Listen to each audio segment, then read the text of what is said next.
తిరుపతిలో జరిగిన తొక్కిసలాట్లో పరామర్శించిన సందర్భంగా వైసీపీ అరాచకానికి పాల్పడిందని, కనీసం మానవత్వం కూడా ప్రదర్శించలేదని, అక్కడ యాక్సిడెంట్ జరిగి 6 చనిపోయి కొంతమంది క్షతగాత్రులైతే బాధ్యత గల ప్రతిపక్షంగా ప్రవర్తించకుండా జగన్మోహన్ రెడ్డి పరామర్శకు రావడానికి ముందే ఆ 4గురిలో ఒక వ్యక్తి ఆసుపత్రిలో ట్రీట్మెంట్ తీసుకున్న క్షతగాత్రులు 18 మంది ఉంటే వారందరి దగ్గరికి వెళ్ళి వైట్ కవర్స్ ఇచ్చారు.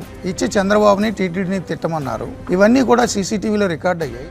వైసీపీ నేత వల్లభినేని వంశీ ఆయన అనుచరుల ఆగడాలు సీసీ కెమెరాల సాక్షిగా బయటపడ్డాయి. గన్నవరం టీడీపీ కార్యాలయంలో కంప్యూటర్ ఆపరేటర్ గా పనిచేసిన సత్యవర్ధన్ పై దాడి, కిడ్నాప్ కేసులో పోలీసులు విచారణ ముమ్మరం చేశారు. ఈ క్రమంలో వంశీ, అతని అనుచరుల ఆగడాల సీసీ కెమెరాల దృశ్యాలను పోలీసులు సేకరించారు. బాధితుణ్ణి హైదరాబాద్ లో వంశీ ఇంటికి తీసుకెళ్లటం, మరుసటి రోజు కారులో విశాఖ తరలించిన దృశ్యాలు సీసీటీవీలో రికార్డయ్యాయి. సరస్వతి పవర్ లో వాటాల వివాదంలో తన పంతం వీడటం లేదు మాజీ సీఎం జగన్. తల్లిని ముందు పెట్టి చెల్లి షర్మిల అక్రమ చర్యలకు పాల్పడుతున్నారని national company law tribunal Hyderabad bench కు నివేదించారు.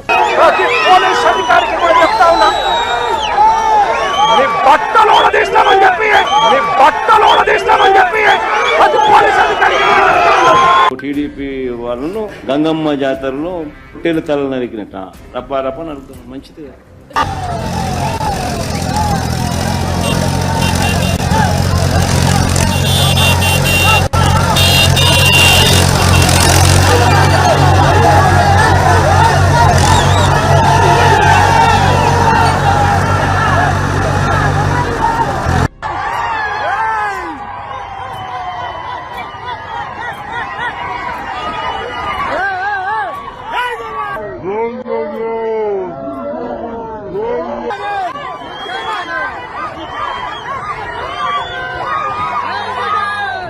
జగన్ అసలు విషయం బయటపడింది.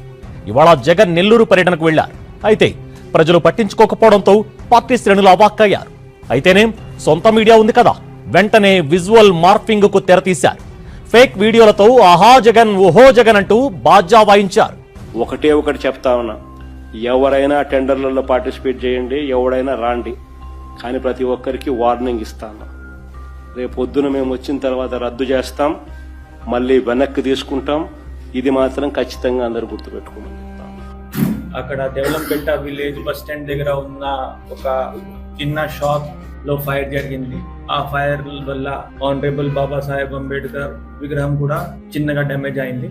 దర్యాప్తులో బయటికి ఏం వచ్చింది, ఆ రోజు సుమారుగా సీసీటీవీ కూడా చూస్తే ఎగ్జాక్ట్ 2:03 ఆ టైం కి ఫైర్ స్టార్ట్ అయింది. ఫైర్ స్టార్ట్ అయిన తర్వాత ఆ ప్లేస్ కి అవతల ఒక ఇల్లు ఉంది. అక్కడ ఓనర్ పేరు దిల్షాద్ గారు, ప్లస్ వాళ్ళ ఇంట్లో మీనాక్షి పేరుతో ఒక lady. She was the first responder. మీనాక్షితో మాట్లాడినప్పుడు మన ఇన్వెస్టిగేషన్ టీం కొంచెం క్వశ్చన్స్ అడిగినప్పుడు ఆమె ఏం సమాధానం చెప్పింది, మాకు ఇక్కడ సర్పంచ్ గారు ఉన్నారు గోవిందయ్య గారు, వాళ్ళతో గత ఒక 5-6 years తో పరిచయం ఉంది.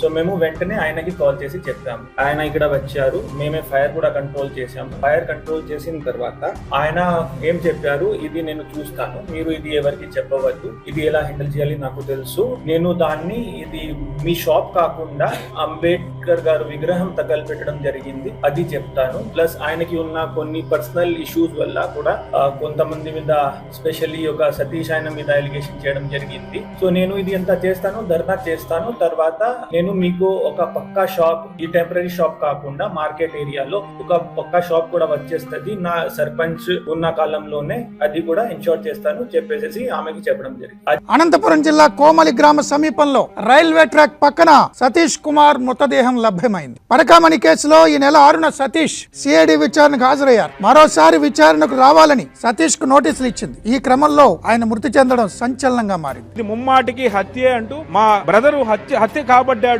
అతను నిజాలు బయట పెడితే పెద్ద పెద్ద వ్యక్తులు అరెస్ట్ అవుతారు కాబట్టే అతను కుట్ర కోణంలో అతని మీద రెక్కి నిర్వహించి హత్య చేయించారని జగన్ బర్త్డే వేడుకల్లో బరి తెగించారు వైసీపీ కార్యకర్తలు. నిన్న రాత్రి చోడవరం గ్రామంలో జగన్ ఫ్లెక్సీ వద్ద మేకను బలిచ్చి రక్తాన్ని జగన్ ఫోటోకు పూసి రప్పారప్ప అంటూ ప్రజలను భయభ్రాంతులకు గురిచేశారు. 21 డిసెంబర్ ఆదివారం నైట్ వాళ్ళు వైఎస్ఆర్ పటాసులు గట్టిగా పెడుతూ కేక్ కటింగ్ పెట్టుకున్నారు. నేను గర్భవతిని కొద్దిగా టెల్లి కాల్చుకోండి అని చెప్పాను. వాడు అజయ్ దేవ్ అనే పిల్లాడు వచ్చి గొంతు పట్టుకొని కడుపు మీద గట్టిగా దన్నాడు.